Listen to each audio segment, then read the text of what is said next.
আলহামদুলিল্লাহ রব্বিল আলমিন ওসসালাতু ওয়াসসালামু আলা সঈদুল মুরসালিন ওয়া আলা আলিহি ওয়া আসহাবিহি আজমাইন। আমরা বর্তমানে রমাদান পূর্ব মাস শাবান মাসে অবস্থান করছি। আমরা আল্লাহ সুবহানাহু ওয়া তাআলার কাছে চাই যে আল্লাহ সুবহানাহু ওয়া তাআলা আমাদের বছরের সর্বশ্রেষ্ঠ মাস রমাদানে আমাদেরকে উপনীত হওয়ার তৌফিক দিন।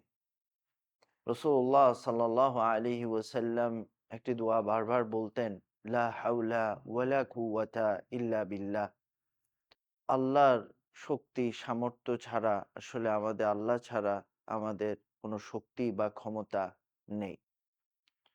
ঠিক তেমনিভাবে এই মহিমান্বিত মাসের ব্যাপারে আমাদের কি করা দরকার? প্রস্তুতি গ্রহণ করা দরকার এবং আমাদের শয়নে, স্বপনে, ইবাদতের মাধ্যমে আমরা রমাদানে যেভাবে কাটাতে চাই ঠিক তেমনিভাবে এখন থেকে আমাদের কি হওয়া দরকার? প্রস্তুতি গ্রহণ করা দরকার। আল্লাহ সুবহানাহু ওয়া তাআলা কোরআনে বলছেন, ইয়া আইয়ুহাল্লাযীনা আমানু কুতিবা আলাইকুমুস সিয়ামু কামা কুতিবা আলাল্লাযীনা মিন ক্বাবলিকুম লাআল্লাকুম তাত্তাকুন। যে হে ঈমানদাররা, তোমাদের উপর সাওমকে ফরজ করা হয়েছে যেমনিভাবে পূর্ববর্তীদের উপর সাওম ফরজ করা হয়েছে, যাতে তোমরা তাকওয়া অবলম্বন করো। সিয়াম এমন একটি ইবাদত, যে ইবাদতকে আল্লাহ সুবহানাহু ওয়া তাআলা ফরজ করেছেন, যে ইবাদতগুলো আল্লাহ সুবহানাহু ওয়া তাআলা ফরজ করেছেন, সেই ইবাদাগুলো আমাদেরকে পরিপূর্ণ গুরুত্বের সাথে আদায় করতে হবে।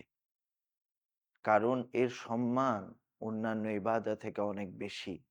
এবং আমরা এরপর আল্লাহ সুবহানাহু ওয়া তাআলা বলছেন যে, লাআল্লাকুম তাত্তাকুন, যাতে তারা তাকওয়া অবলম্বন করতে পারে। এখান থেকেই আমরা বুঝতে পারি সিয়ামের সবচেয়ে বেশি গুরুত্বের জায়গাটা। এইজন্য রাসূলুল্লাহ সাল্লাল্লাহু আলাইহি ওয়াসাল্লাম হাদিসে কুদসিতে বলছেন, আল্লাহ সুবহানাহু ওয়া তাআলা বলেন, আস-সাওমু লি ওয়া আনা আজজি বিহি। সাওম আমার জন্য এবং আমি এর প্রতিদান দিব।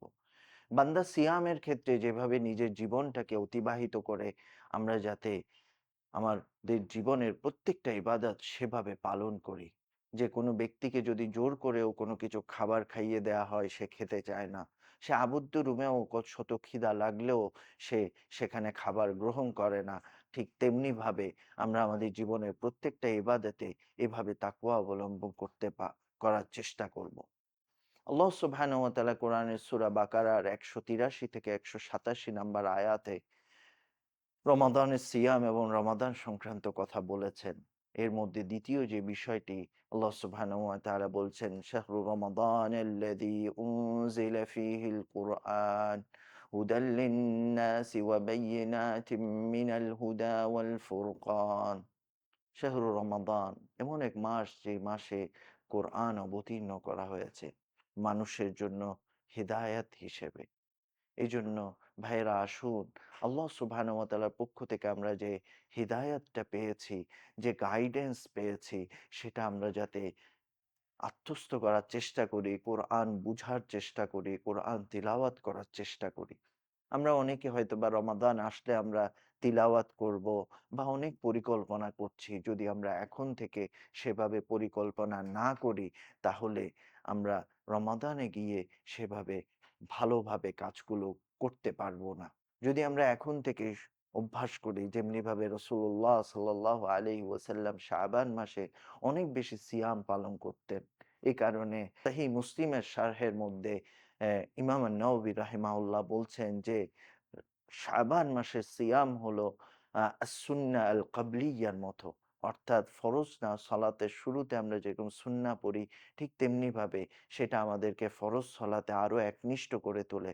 কিন্তু কেউ যদি হঠাৎ করে গিয়ে মসজিদে ঢুকে ফরজ আদায় করে, ঠিক তেমনিভাবে তার সালাতটা যেমনিভাবে সুন্দর হবে না, ঠিক তেমনিভাবে কেউ হঠাৎ করে যদি অনেকদিন সিয়াম পালন করেনি, সে যদি হঠাৎ করে রমাদানের সিয়াম পালন করে, তাহলে তার জন্য সেটা কঠিন হয়ে যাবে। এবং এই কোরআনকে আমরা যাতে পরিত্যাজ্য হিসেবে গ্রহণ না করি, যেমনিভাবে রাসূলুল্লাহ সাল্লাল্লাহু আলাইহি ওয়াসাল্লাম আক্ষেপ করে বলছেন, আফালা ইয়াতাদাব্বারুনাল কুরআনা আম আলা কুলুবিহিম আকফালুহা। যে তারা কেন কোরআন নিয়ে চিন্তা ভাবনা করে নাই, নাকি তাদের অন্তরগুলো তালাবদ্ধ হয়ে গিয়েছে। ইয়া রব্বি ইন্না কওমি ইত্তাখাযুল কুরআনা মাহজুরা। যে হে আমার রব, আমার কওম এই কোরআনকে পরিত্যাজ্য হিসেবে গ্রহণ করেছে। আল্লাহ রসুল সাল্লাল্লাহু আলাইহি ওয়াসাল্লাম আফসোস করে আল্লাহ সুবহানাহু ওয়া তাআলাকে বলছেন, ভাইয়েরা, বোনেরা, আমরা যাতে এই কোরআনকে পরিত্যাজ্য হিসেবে গ্রহণ না করি। এটা আল্লাহর কালাম। আল্লাহ সুবহানাহু ওয়া তাআলার কালামকে আমরা যাতে গুরুত্ব দেই এবং আল্লাহ সুবহানাহু ওয়া তাআলার কালাম বুঝার চেষ্টা করি। আরেকটি খুব গুরুত্বপূর্ণ বিষয় যেটা আল্লাহ সুবহানাহু ওয়া তাআলা এই আয়াতগুলোতে বলেছেন, وَإِذَا سَأَلَكَ عِبَادِي عَنِّي فَإِنِّي قَرِيبٌ أُجِيبُ دَعْوَةَ الدَّاعِ إِذَا دَعَانِ فَلْيَسْتَجِيبُوا لِي وَلْيُؤْمِنُوا بِي لَعَلَّهُمْ يَرْشُدُونَ। বান্দা যখন আপনাকে আমার ব্যাপারে জিজ্ঞেস করে, আপনি বলুন, আমি তাদের খুব কাছে। সে যখনই আমাকে ডাকে, আমি তার ডাকে সাড়া দেই। আল্লাহ সুবহানাহু ওয়া তাআলা এখানে বিশেষভাবে দোয়ার কথা বলেছেন।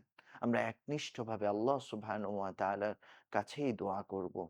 আসুন রমাদানের এই পূর্ব মুহূর্তে আমরা তাওবাতুন নাসুহা করি। আমরা আল্লাহ সুবহানাহু ওয়া তাআলার দিকে ফিরে যাই, যিনি ক্ষমা না করলে আর ক্ষমা করার কেউ নেই, এবং আমরা আমাদের ছোট বড় সকল গুনাহ থেকে আমরা ক্ষমা চেয়ে নেই।